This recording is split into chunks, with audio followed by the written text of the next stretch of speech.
But I mean, what is it like to be the president of the Denver Manchester United group, knowing that Manchester United are likely being relegated this year?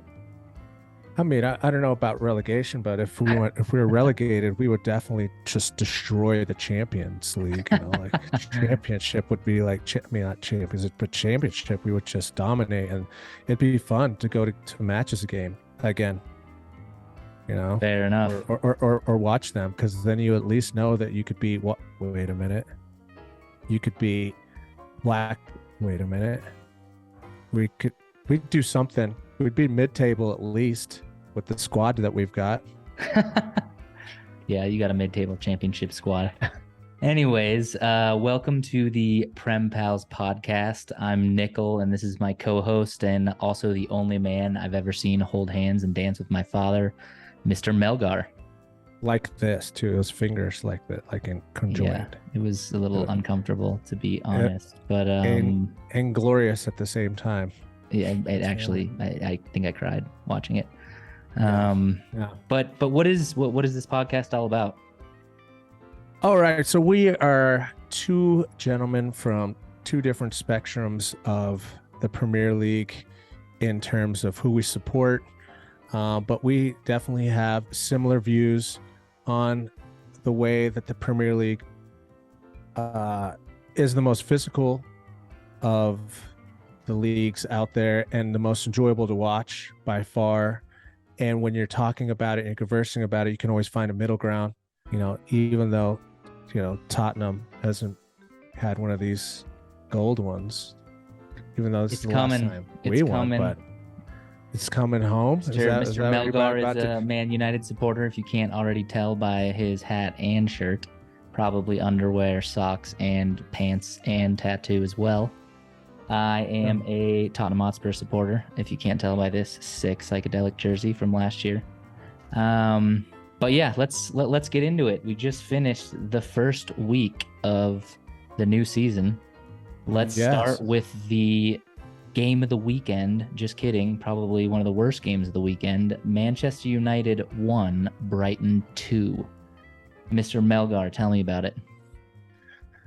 Well, I mean, you can obviously see that the problem here. Oh, of course, my cat wants to get involved in this right now.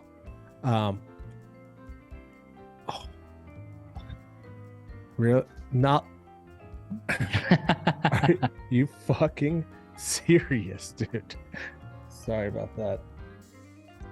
And we're back. Well, we can obviously see that the midfield is our biggest issue, and we're not going anywhere with McFred, that's McTominay, and Fred in the midfield. I do like, though, that this has kind of held accountability and finally shown what we've known for the last couple years as fans, where we're lacking. And I don't understand how you go 3 transfer windows, almost 4, without not understanding that we need a defensive midfielder. And if we're not going to play in that shape, that's fine. We're having 2 attacking midfielders. We need competent ones, not ones that pass sideways, not ones that give up the ball so easily. And then everyone is like, oh, but his tenacity, his work rate. This is all talking about Fred from balls that he has lost himself. Where's his vision? And then he scores a goal from time to time, and everything is forgotten. But I mean, the fans don't. But it's very finicky, and he's just plain not good enough. I'm sure he's a really nice guy, in person, and the way he carries himself and his personality. They talk about that too in training. He's just so positive. He looks like a fun guy to hang out with and play with. Yeah, sure. but I just don't believe that his Brazilian passport is real, first of all.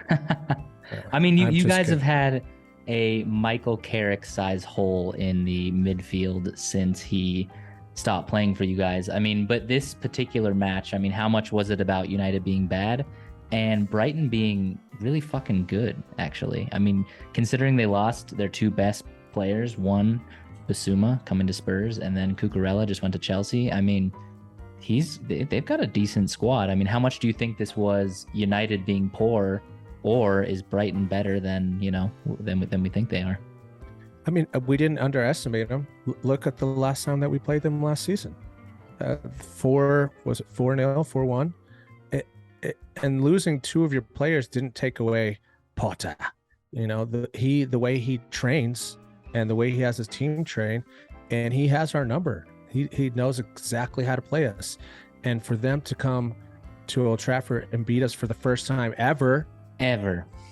Like what?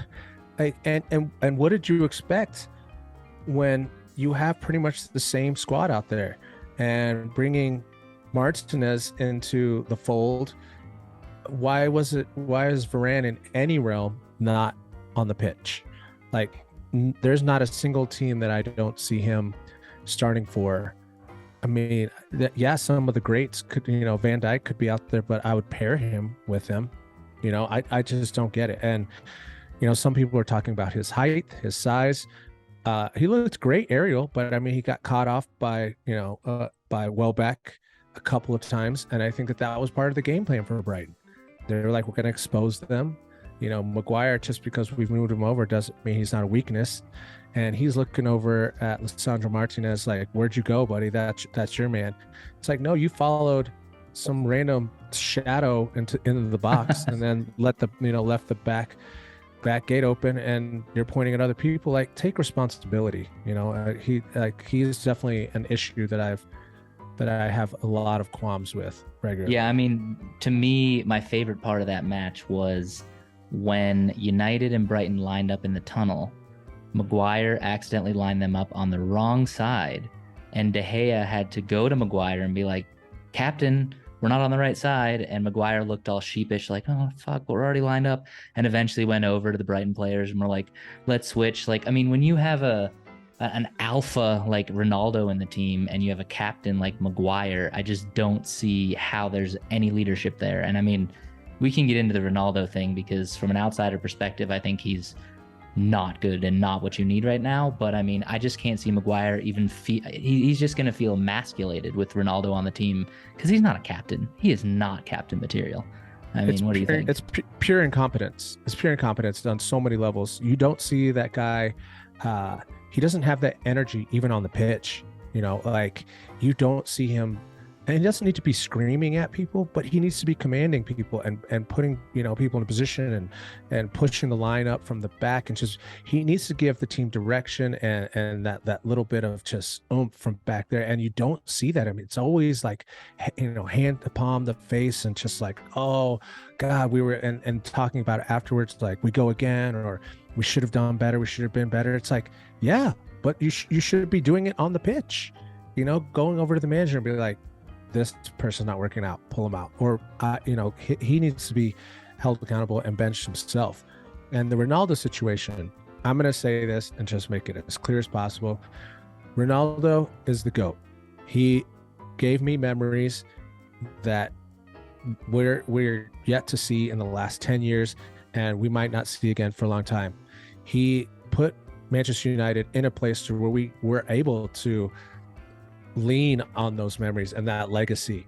You know, he was somebody that, when followed his dream, did what he did, his work rate. You cannot blame this guy for seeing the lack of ambition in any signings in a season opener where he's given it time and time again. He's a professional, so even if he wants to leave, he's still going to go out there, and he's not going to like down tools and not score goals or do the best that he can because he's Ronaldo. He knows he has a couple years left at the top level, and he's going to want to shine no matter what pitch he's on. Yeah. So, but I mean, I think the issue is he wants to play Champions League. He doesn't have many years left, right? He deserves to. He doesn't deserve to play for a mid-table Premier League club. And also, you know, under Ten Hag, you guys need to rebuild. You need to literally take this down to the studs and rebuild.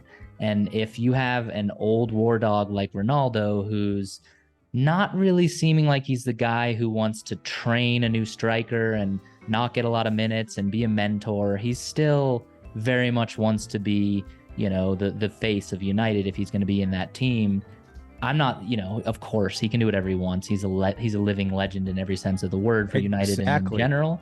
But is he going to help your team than if you could sell him to whoever would take him. It doesn't seem like any Champions League teams even want him, unfortunately. I think you might be better off with maybe give Rashford a chance. Or where do you even see your striker? I mean, who is your striker right now?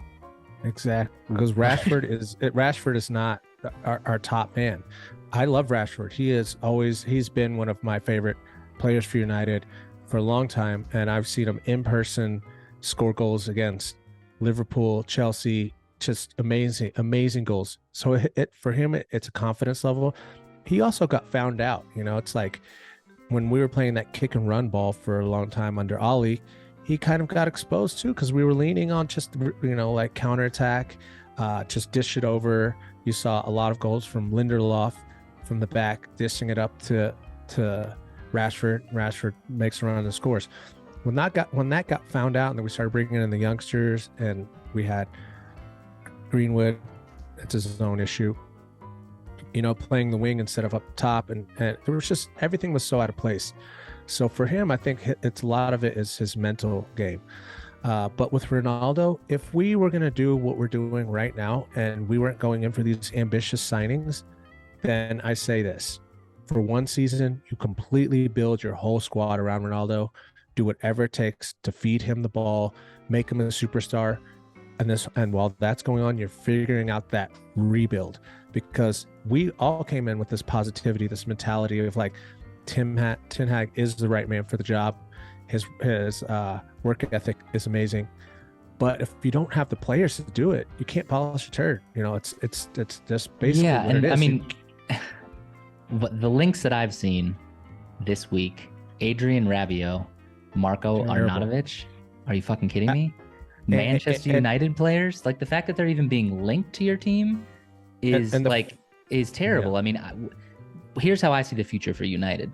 I think Erik Ten Hag could do wonders at United if he's given the right tools, similar to Conte at Tottenham. I don't think right now, Eriksen, good signing. Lisandro Martinez, good signing. But I don't really see the purchases in the transfer market that are going to turn you guys into pushing for Champions League this year, based on what's happened so far. And when you get rumors like Rabiot and Arnautovic, it's a joke, man. What do you think when you hear that? Desperation FC. It's like we used to be able to go after the big names and have our pick of the litter. People were fighting to put on the badge. And then we went after marquee signings, and we were just paying ridiculous wages for big name players, thinking that they were going to solve problems, instead of looking at it like Sir Alex did, as we need to make sure that we're filling spots for players that are leaving in 2 years today. Either it's coming from the academy or we have someone on our radar. We're going to start talking to them, let them know that during their development, like that kid Sesko, approaching him, not telling him like, we need you now because we're desperate, but going and telling him like, in a couple of years, we would love to sign. So how about you go to Leipzig and, develop a little more like Holland did with Dortmund, and then we're going to buy you 100%. That's or buy and loan back healthy. Type thing. Yeah, exactly. But no, we're out here just linking to anybody and everybody, because the De Jong deal is a shambles. And the fact that people still think that like, if we get that, it might not be a bad transfer window is just a smokescreen. Do we really think that De Jong is going to fix all of our problems? No, I don't even think he's going to go to United. Why would he want to? But, yeah, and that's, I 100% agree with that. But I'm just saying, if we did, do you think that some fans would be like, okay, that all right, we'll be all right? We won't. We have so many issues. Like it's just like a sinking boat. In one hole you patch up one hole, another one pops up, and it's just like constantly at the hole. And while that's going on, you have someone with a pail, a spoon getting the water out. Yeah, it's an ownership issue. It's not spending correctly, and that's it, really. Managers. I think maybe you not hire the right managers too, but it's overspending and not hire. The bounty paid on some of these players is crazy. So yeah, And we didn't have a bunch of exits. They're making it sound like we got rid of a bunch of dead wood. We lost like 4 players on the free. And how about Juventus just probably laughing their ass off at us? Not only did they get Pogba back for free twice, and they're about to sell someone that they couldn't sell, that they're trying to decide if they're going to cancel this person's contract. Who's also toxic, just like in the way Pogba was. His mom is his agent. Is his agent. Like what kind of joke is this that we're living in? It's just, it's hard to wake up as a United fan and feel like a miracle is going to happen today, because I do understand where Ten Hag is coming from, thinking that my coaching can help some of these players come out of a rut. I can develop. I've done it with other players. But man, we have seen 3 managers try this. When Jose Mourinho said, getting second place with this team is a massive achievement, and we all laughed at it during the time. Wasn't joking. Oh no, because he was talking about what's going on behind the scenes. He's like, dude, I didn't get backed. I didn't always get the transfer one. We're also stopgap FC too. Buying these strikers in their 30s is ridiculous, and this recent one would be a Poundland Cavani. Like Cavani was Zlatan, Cavani, Ronaldo. Yeah, I mean Zlatan was his own. He was class, but still, I mean, these are aging strikers. It's such a joke that Chicharito posted today saying that, like, if they asked me to come back, I would. And and it's like in my head, I'm like, I mean, couldn't be any worse than what we got. At least passion, and he'd throw his body out there, but.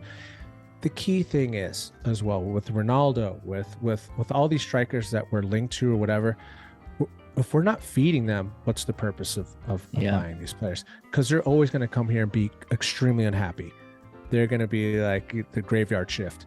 If we don't have modern day fullbacks, which is another issue, our right back is just, I mean, Delo, I really wanted him to do well. I wanted there to be a Portuguese connection there. 3, him, Bruno Fernandes, and Ronaldo. I was just like, this is going to be amazing.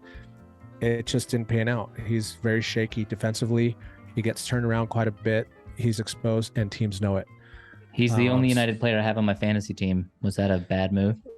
No. Well, like I said, he's good moving forward, but we need modern day fullbacks, and it's a very difficult job to do both, to be good on both sides of the ball. Like, I mean, if we could conjoin, Delo and Wan-Bissaka into one player, be the perfect, like, I mean, I don't even know, like, Delo is good, but he still doesn't make a lot happen, or I feel like he hides sometimes during the matches because our right side just shuts down, and then as much as I love Shaw and I've always supported him, and obviously a couple seasons ago he had an amazing season and an amazing Euros, he just mentally, I just feel like that competition of when Alex Telles came has dwindled, and I think Malacia is going to be great, but we just have to like cut the cord and be like, Malacia, you're starting, period. Yeah. Like Shaw, you need to take it to the next chapter.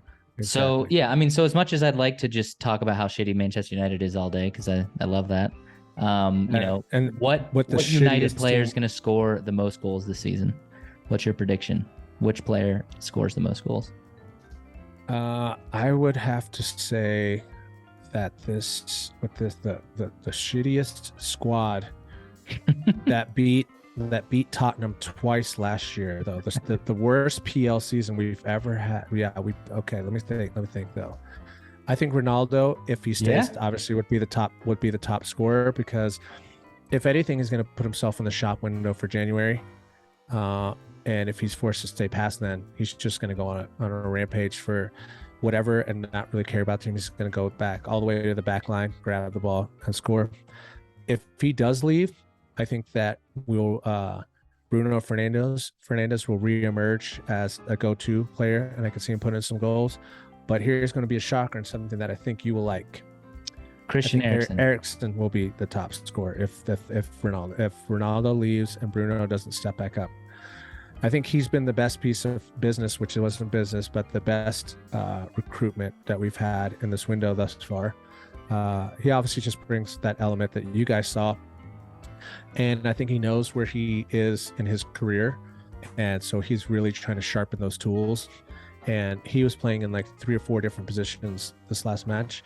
and you guys are was playing him as a excelling at all false of it. nine, which I have never seen him do in his career. Yeah. Maybe that's because you didn't have a striker, but And that's how Dyer. When I saw that yeah. that lineup, I was kind of like, well, No, I mean it's a World Cup year. I mean this is his last World Cup. I mean, yeah, with everything it's a that lot happened of to him those last World personally, Cup. I mean I don't think there's a human on earth not rooting for Christian Eriksen. He's a fucking stand-up guy, so you'll enjoy him immensely. I don't know if I think he puts in maybe 7 goals, but I bet he puts in double-digit assists for sure. So I'd love to see it. I mean, I would really like Rashford to come back to form, and if Martial could stay healthy, I've always backed Martial even when he's had a crappy season. But there's something about him when he pulls off the magic. He's got that twinkle toes. You just have to keep him happy, and that's a tall order, because no one really wants to buy him because of his attitude, But so what is his? He went to Sevilla last year on loan, and now he's back. I mean, what is his contract situation? I figured he was going to be gone. He's got another year left on the contract. So they're trying to sell him, probably, right? Well, we were looking to put him, in the window, but once he went and did his spell, and it didn't turn out well for him. Also because he did get injured and he just had a rough start, and he just wasn't putting in those type of performances where he felt comfortable, like he felt comfortable for us. And for me, I think the best thing for him to do is just kind of put his head down and become a workhorse. To take that front position if Ronaldo leaves, take advantage of the few games before we buy a 45-year-old striker, before we bring out Peter Crouch out of retirement to be our striker. Take advantage of that, And I think that's our best hope as of right now. And I just don't know what we're going to sign midfield. It's just so all over the place. The board is so scared to admit that they messed up as bad as they did, and to say that Roby, all that these players that we're looking at right now they were on the list is a farce. I mean, from a non-United fan's perspective, I am very much not worried about United in their current form, that you'll do the double over us like last year. The midfield, I actually rate Fred. I think Fred's better than a lot of United fans give him credit for, but he has nothing to work with in terms of working with McTominay. He doesn't link up well with Fernandez. He's kind of the only guy in the engine room trying to survive, and he's probably not United material, but I also don't think he's shit. I think he's got some decent tools in his arsenal. I mean, your back line, Maguire plays good for England, but it's just an abomination that he plays for United. Lisandro Martinez, we'll see. I actually really liked him at Ajax and kind of wanted him to come to Tottenham, so I'm all about him. Sancho and Rashford, they're good players, but I think that their careers aren't really, they're kind of dwindling at United, and I think striker is the biggest problem. Like, is it Ronaldo? And if it's not, figure out who it is, get someone in there and bleed him in. But Sancho is a bright light on that right side. The thing is, again, it's like, what are we going to do if he's injured or sick like he's been? Look how it collapses. We had a good preseason. Sancho's out there supplying balls and things like that. My question, what does Fred provide? Can you tell me, like, what do you see? Recycling of possession, movement. Like he actually holds sideways. The ball. Sometimes it's sideways, but I mean, I look at McTominay. He looks like he never wants the ball ever, and he hides. He's supposed to be the next Carrick, Yeah, Bruno Fernandes is a tricky guy when he has the ball. In the pushing up near the box, like, he plays a good pass. He's creative. He's unpredictable, but he's not really that great at taking the ball and box to box. Fred's the only guy who I see who's industrious and moving around, and I see him in both boxes. I mean, he's the engine, and he's, if you take him out, there isn't another engine. He's the only engine in the whole team, and he's not great, but who else even does that role for United? There's not even a backup that kind of plays that. He doesn't have any vision whatsoever. Like, he can't look up and change the field on a pivot and change the field to where our attack is now, completely caught the defense off. It's very much like he takes the ball, tries to find a way to turn around, looks up, shows where he's going to pass the ball. He's already moving after he's passed it to get passed back because he knows it's a dodgy pass or there's a man on. It just, for me, watching it over and over again, he's simply not good enough for Manchester he's not good United. Enough for United. I think he gets more shit than he deserves. And I think Bruno got suppressed when Ronaldo came out, which Totally. was harsh because, I really thought that pairing coming from, the Portugal national team, you would think that it would work out like that as well. But it's the same thing with Pogba. I mean, they're different setups and they have different roles, even though if they're playing similar positions, they have more freedom, and there's less weight on your shoulders when you're like, all right, I'm playing for my national team. I'm here to shine with my countrymen. Yeah, it's a different thing entirely. Yeah. So enough about mid-table teams. Let's talk about Champions League quality teams. Tottenham 4, Southampton 1. I thought we weren't going to talk about mid-table teams. Tottenham 4, Southampton 1. I have a lot of thoughts on this game, but I'm curious, as a non-Spurs supporter, what did you think of the performance? I can honestly say that Conte we missed out on that.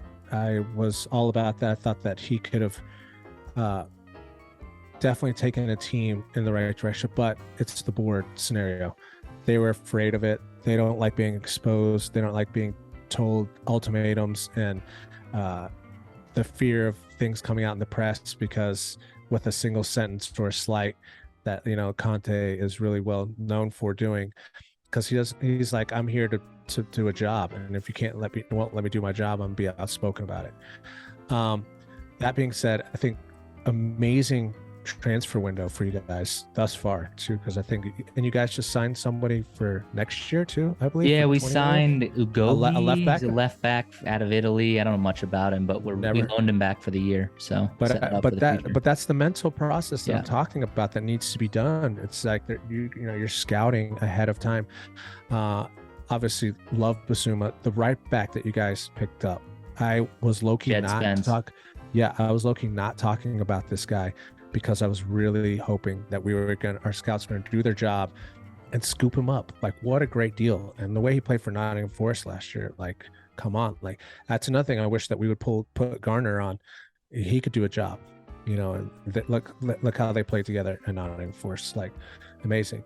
I was curious, but then again, it worked out in your guys' favor. It might have been a tactic to cause competition in the squad, but not playing any of the new people right out the gate. I was a little bit like, because you could see where some of your weaker spots were. I don't believe that Højbjerg is as good as the Tottenham fans may think he is, but I don't know what you guys' thoughts on it, or I just don't feel like he should be starting. I would honestly say it was interesting seeing none of the new signings, and I think we played phenomenal. I mean, I think City were the only team better than us in week 1. I think, yes, there was an own goal, and yes, we played poorly in the beginning and they scored, but we had a goal called back. I mean, Kane had a narrow miss, Son had a narrow miss. That game could have been 7-8-0, and Kane and Son were off, and we still won 4-1. We're strong. We have the exact opposite midfield that you do. Højbjerg, I agree. He's a leader. He could be captain of Denmark. He could be captain of Tottenham. He's yelling at everyone. He's decent going forward. He's good defensively. But what I like about him is he plays with 100% every fucking time. Doesn't matter if it's preseason or whatever. So what he lacks in physical ability, he makes up in mentality. Bentancur, that guy is a monster. He's super strong. He reminds me of Moussa Dembele. He's got like ballerina feet, really good in possession, can turn the ball quickly, has good vision, excellent signing from Juventus. And then, like you said, Bissouma, I mean, I genuinely thought Bissouma would go to United. That would have been a perfect signing for you. So there was all this, sexual misconduct things, flying around, and I think that scared some people off. But, right now, I don't think Bissouma deserves to start. I think Højbjerg and Bentancur need to lose a spot. I think that they're nailed on, and then Bissouma should come in. In terms of, some of the other signings that we had, Jed Spence. What I like is we're mixing it up. Jed Spence is a teenager, and then he's a right wing back. And our left wing back, we've got Perisic, an old war dog who's won everything. And, he's already, so Ryan Sessegnon started, had a phenomenal game. He scored, played amazing, and he said that Perisic before the game was like, these are the runs you should make and you'll score today, and he did it and he scored. So this is a guy who wants to mentor, is okay not playing every minute. We've signed really intelligently to build depth. I mean, Richarlison is, I believe, our most expensive signing of all time, to sit on the bench. because he's not getting in that front three. Son and Kane is the most successful Premier League partnership of all time. And then Kulusevski, man, holy shit. I mean, I guess before I get into Kulusevski, what do you as a non-Tottenham fan think of this guy? Phenomenal signing, especially signing him in June before like you could even January, about, January, sorry. I was gonna say the striker best ever. Yeah, more goals than Lampard and more goals than Lampard and Drogba. They broke it last season. Goals, on paper, maybe, they're the best. I mean, your best partnership ever. Like, I beg to differ, but we regress. Just goal wise, just goal and assist wise. Okay. I think though that Kulusevski is, his work rate too is amazing. I think that like he's got great vision on the ball too. He doesn't do like the super fancy stuff, but it gets the same result. Like he had some like no look passes in that match. He is looking to put the ball in the space for the other strikers or midfielders, and he holds back. The way his vision in and around the box is really, really envious as a Manchester United player or a Manchester United fan. 22 years old. 22. Yeah. It's insane. And like I will go as far as to say he's the most explosive signing we've had since Modric or Van de Vaart. Like he's come in and he's hanging with Kane and Son, who are insane. So I mean, we've got a great midfield, we've got fantastic wing backs, we've got an awesome front three, and then our back line is I know that a lot of people don't rate Eric Dyer. I think that Eric Dyer is far and away England's best center back. He's been flawless this last season. He was not good in a 4. He was never good in a 4. If England play in a 4, I get it. But in a 3, as the center role, he is excellent. He's a leader. He's physical. He's great in the air. He's been phenomenal the last year. Christian Romero, I don't know what fans outside Tottenham think, but in my opinion, last year was the 3rd best center back in the league already, after Rudiger and Van Dijk. He is so fucking good, and he's only 23. Better than Diaz? I think he is better than Diaz. I really think he's better than Diaz. He's faster. I think he's a similar style. Yeah, than him. He's a warrior, man. He's a warrior. He does have a red card and a yellow card in him for sure. He goes into every tackle like it's it's the Argentinian World Cup last ditch tackle. But super excited for him. And Ben Davies, man, what a comeback! I mean, this is bench fodder, our backup left back for the last 7 years, and last year he was an incredible left-sided center back. So I'm feeling really, really, really positive about Tottenham this year in terms of where we're going. So, but what about that one player though that could give you problems? Who's going to give us? His name is Spursy, and he plays with you guys for the last 100 seasons. I mean, I would call Arsenal more bottlers than us, man. They had Champions League place, and they threw it away, and we managed to be composed and get it. I mean, I think, yes, of course, we're Spursy, and as much as I want to wax lyrical and be like, we're gonna win the league or win a trophy, come on, we're Spurs. We don't win shit, and I'm gonna end up being depressed about it. What would you say? What would you say your aspirations then are for this season? Like, what would you say is a successful campaign? I would like to get out of the group in the Champions League. I would like to finish 3rd. And I would like to win a trophy like the League Cup or the FA Cup. I would consider that a successful season. If we get out of the group in the Champions League, we win a cup, get that monkey off our back. So every United fan, every Arsenal fan can be like, yeah, but what have you won? What have you won? Tired of that. Let us win something. Carabao Cup, you'd be... Any cup, as long as we also qualify for Champions League. If we just win the Carabao Cup, I'm disappointed. Top 4 is a must to keep Conte and to keep Kane. Yeah. Some sort of cup to get that monkey off our back. And then we're actually a good Champions League team and always have been. Even when we weren't that great, we'd go pretty deep in the tournament. So that's what I see as a successful season. So. Yeah. I mean, I think for you guys to achieve success, Carabao Cup would be a good win. I feel like that teams are taking it more seriously too, just like the FA Cup. The FA Cup became, just a Mickey Mouse for a little bit, but people are taking it a lot more serious when you see people like Pep and them putting in their A squads right out the gate, which I love to see because that cup deserves that. Now, Community Shield, something else. Of course you want to get accolades right out the gate, but for me, I think that is at the bottom level of the silverware right now. But I would say Tottenham winning the Carabao Cup would be achievable, going further than group stages. In Champions League, it's going to be a tough season, I feel like, in that retrospect. Yeah, Champions League's going to be competitive. I think we won't win the league, but I think we could push City. I do think that Liverpool are going to stumble without Mane. I thought that maybe City would stumble with, they've always had a false nine, but after seeing Haaland, I'm like, oh fuck, they've already won the league. But I think we're going to be a strong team and a hard team to beat.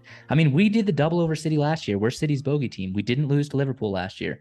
There's only, I think, one team that did the double over us, and that's you guys.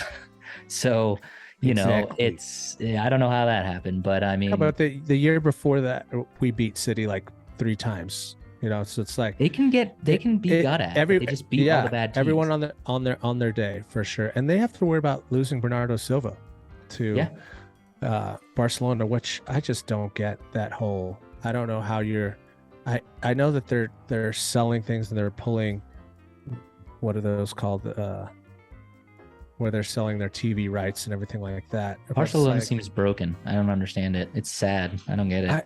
I don't get how they're selling stuff and then they're the brokest team, but yet they're still making these huge signings, and they could end up destroying Champions League if they get all these signings or get them registered, But they're still looking at Bernardo Silva, and they still have this De Jong thing hanging over their head. I don't understand that, but I think it's sad, man. I think it's sad, and honestly, who I'm the most grateful for in all this is Daniel Levy. I mean, Tottenham, for all the shit you can give them, we're a well-run club. I mean, we can spend 150 million this year. But I remember a couple of seasons ago when y'all's fans were like, Levy's, he's this, he's that. Yeah, there's still people that say, like, why didn't you do this years ago? Like, we're owned by a billionaire. Yeah. But, I mean, he's smart, and we are building intelligently. When I look at what United's doing, when I look at what, Barcelona, look at Everton. Everton has so much money, and they are fucking... they're gonna get relegated, I'm telling you, this year. So I mean, we're doing things right, business sense. I'm very confident about this season. So what happens if you guys don't make top 4 this season? I think Conte leaves, and if Conte leaves, I think Kane leaves. Anyway. Yeah, I think Kane to Bayern. Yeah, he would fit in perfect to Bayern. I mean, I think this is the last shot. This is the last shot. If we get champion, if we do well this year, get Champions League again, Kane's gonna retire with us, and I think Conte will actually spend maybe 4 or 5 years with us because it's a good project. It's a good, nice stadium, good training. Like he gets to live in London. There's a lot of benefits. He doesn't have to live in fucking Manchester or something. But he's got the backing. He's got financial backing, which is just massive. Yeah. If you can access it, because obviously with our regime, they promise them that financial backing and then pull the rug out and become a puppet for the Glazers. So yeah, I mean, that's happened to us in the past, but this year Conte demanded all the signings before the preseason tour to South Korea. Did it? We signed just literally the smartest everyone. It's logical. Like, why would you not want your full squad getting ready to be integrated into a big season, especially a rebuild season? So yeah, I think that you are correct in your assessment of, like, you really do have to push for some big accolades, or at least be up there in the pack in all tournaments that you're involved in right now, as well as the league. I think that seeing where we're at, I think the most I could hope for United would be, and I'm being 100% legit here, I think 6th place is where I'm looking. Well, let's I put that in the running order. Let's go through top 10 and see if we can break that down from 1 to 10 and see if we agree on this stuff. So I think 1 is City, right? City, 100%. 2 is Liverpool, as much as I'd like to say Spurs, but I think it's Liverpool. If that's nothing though, if Chelsea do like 3 surprise signings that they've been talking about in this next couple weeks, we could see that switch. But yeah, I don't even see Chelsea in the top 4, honestly. Yeah, but if they get these signings that they're talking about, I mean, you never know with Chelsea, man. They could just pop up and win the league. You just never know. But this isn't Abramovich's Chelsea anymore. I mean, it's a totally different owner. I don't even think they're going to get top 4. I don't know. I mean, Koulibaly in the back there. Yeah, but he's old. He looked great. Yeah, he looked great with Thiago Silva. Those two looked like they played together before. It's crazy. He integrated like immaculately. It was just like, okay. But that was the only positive. I mean, let's talk about Chelsea. I mean, the only positive I saw was the defense. The defense was very good, and that's impressive considering they lost their best defender in Rudiger. Well, they just need a striker. I mean, I don't know why Pulisic is not their go-to. I get because he's not a big man and all that, but like, I mean, I would be putting my eggs in that basket because if you put that guy on stage and be like, perform, he's like, done. I've done it on all the stages, you know. Yeah, but there's like, I mean, Timo Werner was crushing in Germany, and then he sucked at Chelsea, and they just left him. I mean, Kai Havertz is sort of a striker. You know, they just picked up Raheem Sterling, who I actually thought was their best attacking player. Yeah, I think that they need to figure that. They're just figuring out that how they all play together. I think that they'll be fine. Tuchel's really smart. Yeah, I would say. So you think they'll be top 4? Yeah, I think 1, 2, 3 is City, Liverpool, Chelsea. All right, who's 4? Tottenham. All right, I can get down with that. Tottenham, I would say Arsenal after that. Arsenal, 100. Yeah, they did a really decent. They did a really good job recruiting as well. I think Gabriel Jesus was like, I can't wait to finally be the go-to man and stop fiddling around with when do I play. Now I'm in. I have to prove myself, even though I score all the time. I play ridiculously well. I'm strong. I'm fun to watch. Even in an off game, he's still contributing. I think he's the perfect signing for Arsenal, which I hate to say. They're such a. Granted, I hate them with all my being. They're such a weak team.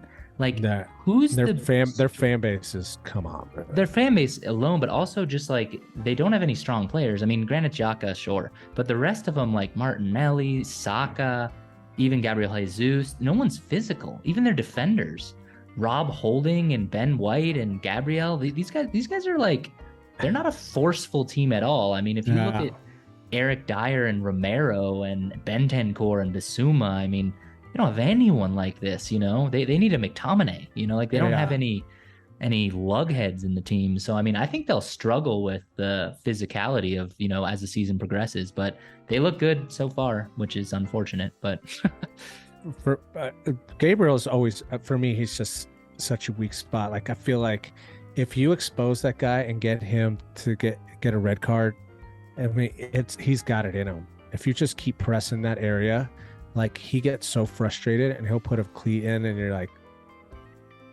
yeah, I mean, the North London derby that made them not get Champions League, Rob Holding did the same thing. They've got a lot of players that with that kind of nasty attitude. So we've got City, Liverpool, I think Spurs, but we'll go with City, Liverpool, Chelsea, Spurs, Arsenal.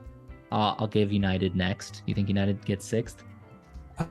I think United gets 6th. Yeah, I think there'll be a breakout team that will push for 5th, and we'll probably look like we'll be on the cusp of it, and then something. Then this is all based on the lack of signings. If nothing happens in January as well, I mean, obviously it could change. That could massively change. Look what it did for us last year. Shit, we were mid-table and we got Champions League.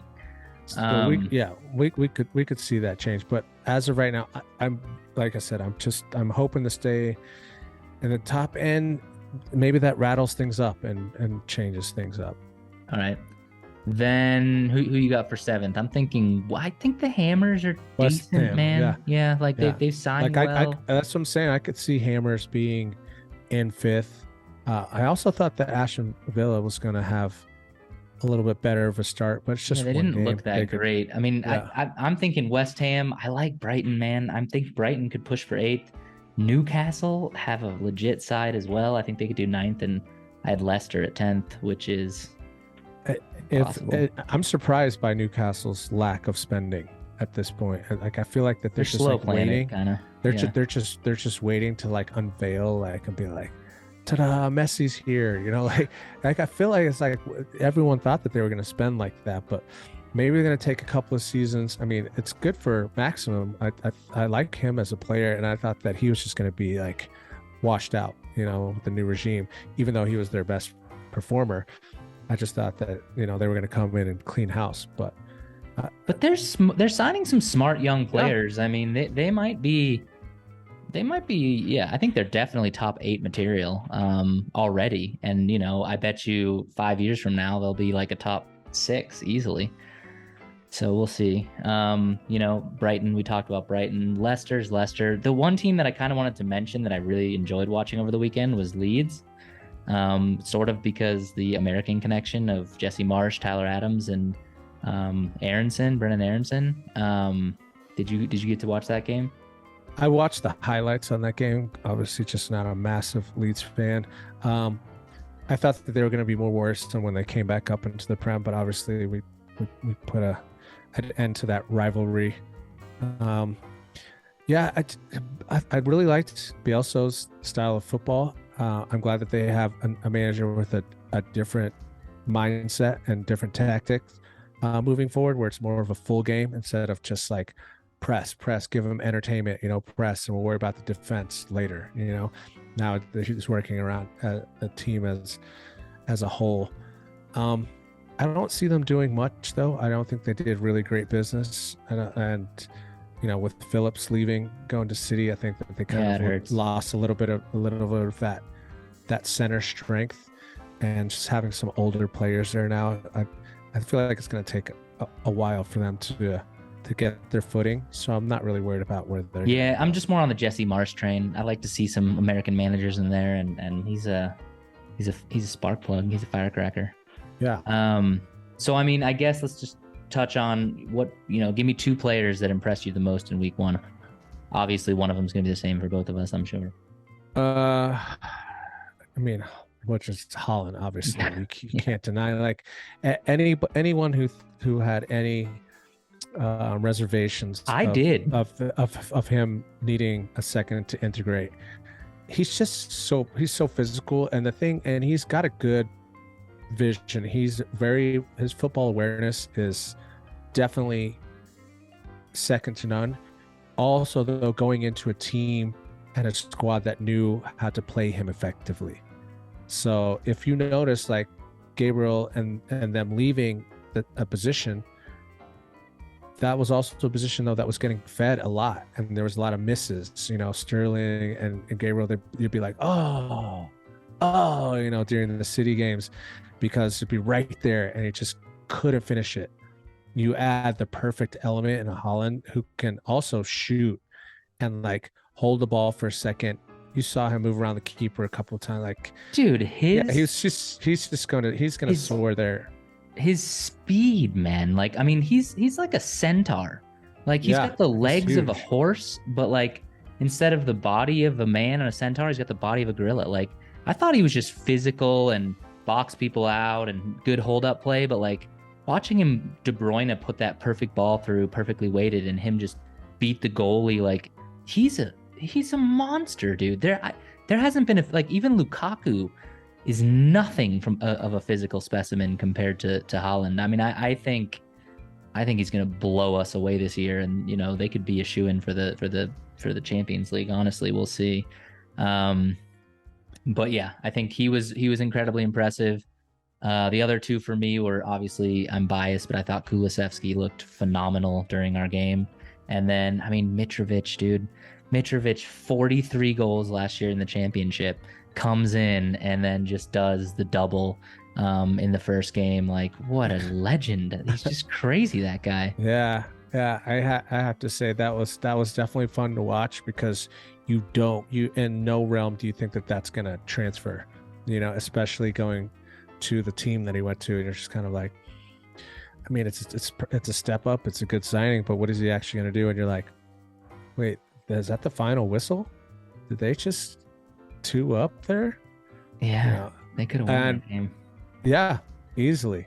And that would have been a great start to the season for us up at the top. You would have been like, keep that ball rolling, because all it takes is for Liverpool to drop a couple of points, and we see how it affects them. We've seen like 3 seasons where they've lost by like 1 point, 2 point, but it's just, if they get knocked off that momentum train, whether it be at the beginning, at the end, yeah, it helps everyone else. Like I said, Koulibaly, I was impressed for his age and just the move. We knew that it was going to be, he could be carried by the defense because it is Chelsea, but he really put in a shift. I was excited about that. For United, I was really looking forward to seeing, Garnacho come on, the youngster from the youth academy. And he didn't get much time, so we shall see how that pans out. But I mean, I think he's someone to keep an eye on. He's got that talent. He's got that suave. I think that eventually he'll come good for us. But there wasn't much to be excited on our side. I don't think that Martinez did a bad job. I just think that with so much pressure of this new positive and excitement, rebuild, everything, that he might be better off as a defensive midfielder for us, and put Varane and Maguire or whoever back there with him. For me, it'd be Varane. Lindelof. I mean, you need someone in that position. Maybe it's a kid. Who knows, man? And we didn't get to see a lot of Phillips. He came on for a little bit. We talked about Eriksen. I think obviously the next big one to talk about, Nunez. A really clever flick there for a goal. I thought it was pretty, and I think that is the type of player that he is and what he will bring to Liverpool. But I think Liverpool lost something really valuable in Mane that they're looking at, like, because he contributed more than just goals. He was always a threat. He was up front. He was creating holes, pulling away defenders to create space for Salah, which Salah he's not getting bad. Like, he's just consistent, which is good for them. So we'll see how that new partnership pans out. Yeah. I don't think that they'll be getting as many chances, so they're going to have to hone in on scoring those chances that they get.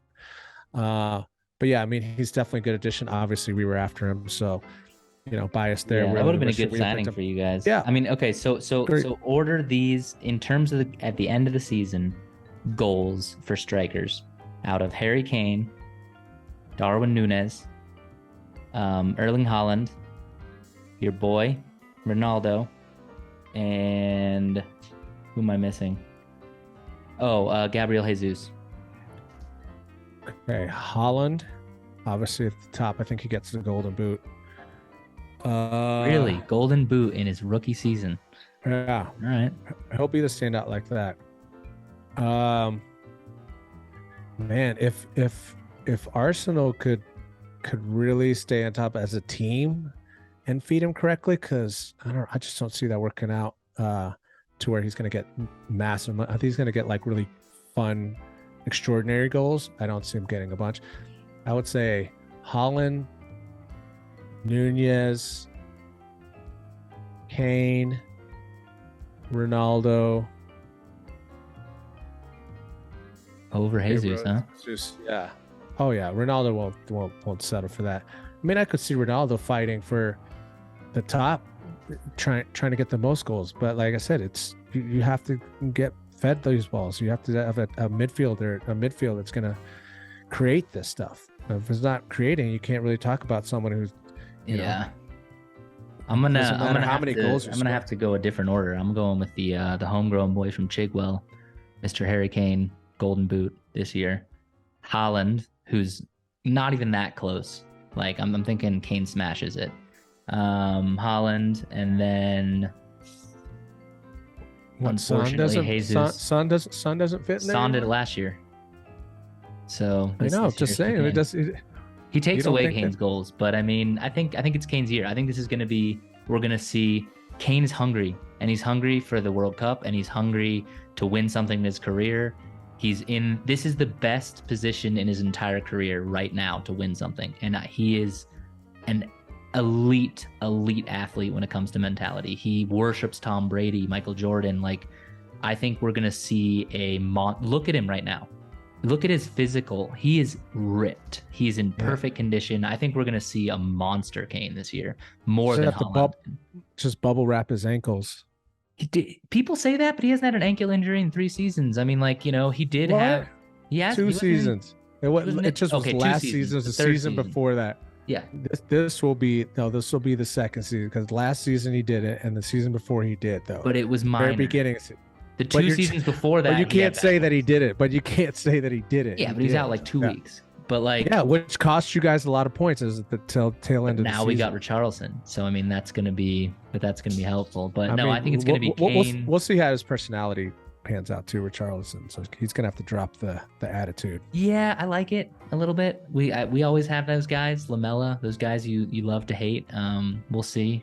But I think Conte's a scary guy. He's a dictator. I don't think he puts up with that shit. So I think actually this is a good team for him. But I'm thinking Kane, Haaland, Jesus, Nunez, and then I think Ronaldo's barely breaks double digits. I just don't think United's going to be scoring that many goals. But we'll see. Last two points outside the Premier League. Give me a Champions League winner prediction and a World Cup winner prediction. I can't believe the World Cup is this year. I know. And it's such a weird space for it too, coming in the middle of the season. It's that's a little, I mean, I like it because I want to be able to watch as many big tournaments like that as I can as soon as possible, but it just fits in at a weird spot. It's like, why are we doing it in Qatar if that's what it's going to do to us? It's like, it's so stupid. It's politics that we don't have time for, but yeah. So CL Champions winner. League. This is actually going to be a really fun season to watch, even though we're not in it, which sucks. But it's going to be really a fun one to watch, and I think that even without Lewandowski, Bayern have been pushing pretty hard. I like Real Madrid because I like Vinicius Jr. I would take that dude in a second heart. I'd pay 100 million for him. Anyone 150 would. Like, incredible.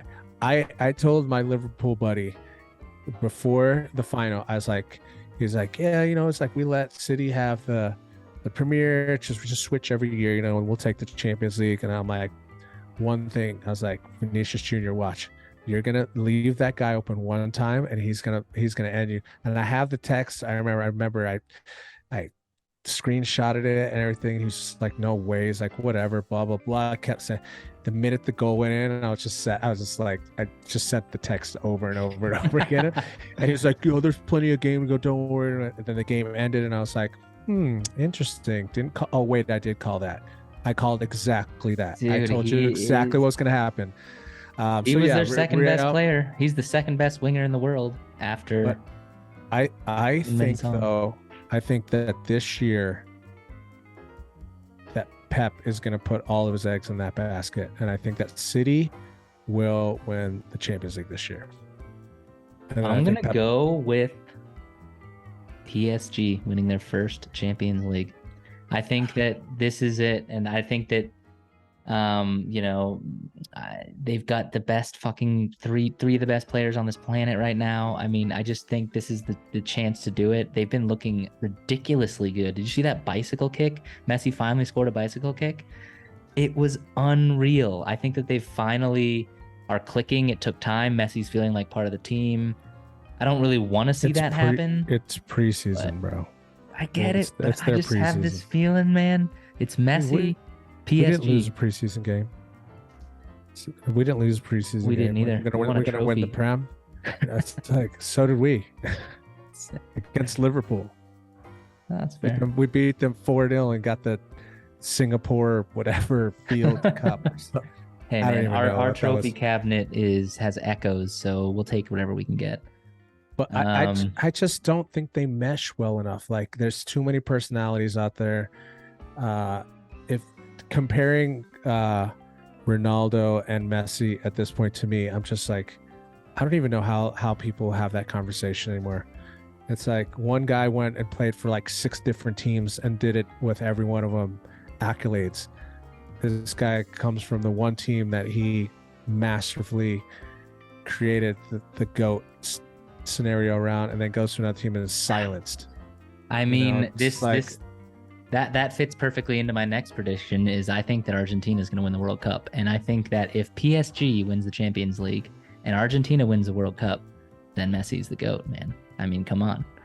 He did Champions League with another team in another country and the World Cup in 1 year. I mean, PSG, I mean, I don't know. We'll see. It's yet to see. I just think that Ronaldo has too many accolades at this point. Like he has, Argentina will never be able to win the Euros, and that trumps the Copa America by a million. Yeah, but in my book, it's just like you can never play it. That's what I'm saying. Like he's done it. He's raised some big accolades in his time, and with playing for different teams, no doubt. And in every league, he's played in every league. Remember when we saw him play live? When we saw Portugal versus Iceland in the Euros? We saw the first time that they did the chant that everyone does now and the USA does, which is kind of embarrassing, but whatever. Nice. But yeah, and remember we did rock paper scissors to see who got those the one tickets, and I didn't know where they were, and they were very front row, and Ronaldo's like 50 feet from me. You could feel his sweat fucking from the throw-in. That was enjoyable times. I mean, France is a really fun place to go see a tournament, obviously. Can't wait to get back at it. But yeah, for me, World Cup, I think that France still has another good shot at it. Always. I don't see a lot of, I don't think Germany is not as strong as they once were, unless they bring some people out of retirement. It's coming home. It's coming. My prediction for World Cup winners, USA. Yeah, right. I think no, not a damn chance. We're terrible, but we could be good in maybe 5 years. But yeah, that England would be good. Yeah, I think that would be my hope, is that England play as a team, and that Southgate analyzes his picks and doesn't hold back near as much, and doesn't play people in random places, and doesn't substitute really late. He has these little quirks sometimes, and I'm like, I don't get it. And hopefully when we get into a shootout, you don't put in youngsters that will feel the pressure. That I thought that was a harsh reality for us, but I think that England does have a go at it. Argentina, they finally have a defense, dude. I mean, Lisandro Martinez and Cuti Romero, that's a real back line. I mean, they've got good wing backs. Their center midfielders are a little weak, but it's hard for me because I just have such a distaste for Di Maria too. So yeah, he's still good. It's crazy how long he's been good for, except for when he was at United. Yeah. Where did he just go? Juventus? Yeah, that's where he's at now. Yep. Yeah. So yeah, that's my prediction. Brazil could be good as well. All right, I've got a bold World Cup prediction for you. England makes a semifinal. We fire Southgate. We hire Graham Potter as the England manager, and we win the next Euros and the next World Cup. I would 100% be behind that. Graham Potter would be an excellent England manager. I would love to see that. He's being seasoned for it, because he knows, like, either he makes a big move to, if Pep leaves and takes over for City, I could see that. Yeah. I mean, would you have been disappointed? Because we were linked with him, and a lot of the Tottenham fan base were No, I would have been cool with it. We were 100. I was like, I wanted him over Poch, 1 million, because I like his style of play. And like I said, we saw what Brighton did to us numerous times now. So it's he's got a boring name, Graham Potter. It's not Pochettino. It's not. How's that boring? Graham Potter. Who wants a manager called Graham Potter? Mauricio Pochettino, or Eric Ten Hag, or Antonio Conte. They did a whole series on the name Potter that made billions of dollars. Yeah. It's definitely not a boring name. Yeah, I would take him, but I think he's got to change his name to like, Potterino or something, and then, we'll take him. Okay. Just put the little dots over the R. Yeah, just over the L. Make it, yeah, just to make it sound good. I mean, I think that World Cup is going to be interesting, especially at the time it is. We could just see someone completely random. Like, I know Macedonia isn't in it, but like we could see some ridiculous team just go all the way through and kill it, which would be fun. Croatia, like you never know. I'd like to see an African team win it. That would just be insanity, or an Asian Senegal. Like I've always liked Japan, but Nigeria didn't make it this year, right? I can't remember all the African teams, but I mean, Senegal won AFCON with Mane at the helm. They were legit. And Ivory Coast, one of them didn't make it. Nigeria, Ivory, one of them didn't make it. Yeah, I can't remember. I think I don't think it's gonna be a dark horse. I mean, I could see Denmark doing really well. I could see England, France, even Spain, Belgium. It's Belgium's last chance to do anything. But I still think Argentina. What a fail, that guy. Like, yeah. I mean, he's always going to have a place somewhere, like he can do it on his day, but it's like, man, I feel like he's just had so many good opportunities to be the player he wants to be, and now he's back in Inter on loan. It's kind of like, I mean, it's Werner as well. Like, both those strikers went back to where they came from. Chelsea are weird, man. Their fans were like, go back to where you came from, and they were like, okay. Chelsea doesn't have, like, other than Azpilicueta, like, they just roll through players and use them for what they are and win stuff here and there, and then they move. Like, more power to them. I mean, they won the Champions League just 2 years ago? Back, yeah. They're insane. I wish we had that ambition. But I think that we can reel it back in, and we'll talk about real quickly just kind of predictions for week 2. And call it a night, or evening or morning or wherever it is you're listening to. Hopefully some people in England listen to this and when they wake up in a couple hours. Yeah, no, I got a couple week 2 predictions. First, what do you got? United lose to Brentford. Second, Spurs thrash Chelsea 3-0. Third, Leicester beat Arsenal. Fourth, Liverpool draw again. And Haaland scores his first hat trick against Bournemouth. What you got? First of all, what do you think? United lose to Brentford? True or false? False. I think we tie Brentford just because of the bounce back theory. I think that United will scrap it out. They'll throw everything at it. Ronaldo starts. Ronaldo gets an early goal. We go down by 2 goals throughout the game, and then we have a comeback goal in the 96th minute or something like that. All right, a draw. Spurs thrash Chelsea 3-0. Yeah, true or false? Spurs. Would you say Spurs trash Chelsea? You guys have Chelsea on Sunday. 3-0. I could also see that being a draw, actually.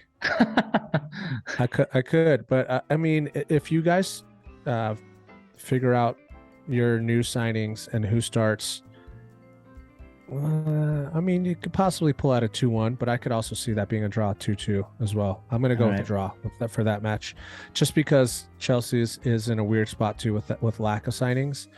I'm looking to. I hope that Leicester has a good game and beats Arsenal. Leicester beat Arsenal. Yep.